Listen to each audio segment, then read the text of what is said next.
رات کی قسم جب وہ چھا جائے اور دن کی قسم جب وہ روشن ہو جائے، اور اس ذات کی قسم جس نے نر اور مادہ پیدا کیے کہ تم لوگوں کی کوشش طرح طرح کی ہے۔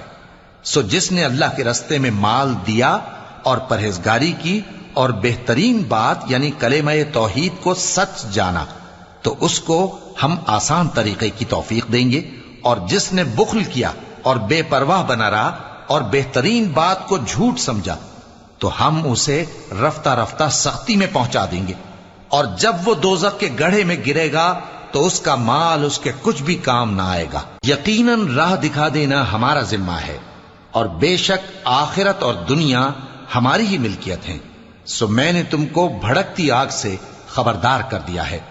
اس میں وہی داخل ہوگا جو بڑا بدبخت ہے، جس نے جھٹلایا اور منہ پھیرا، اور جو بڑا پرہیزگار ہے وہ اس سے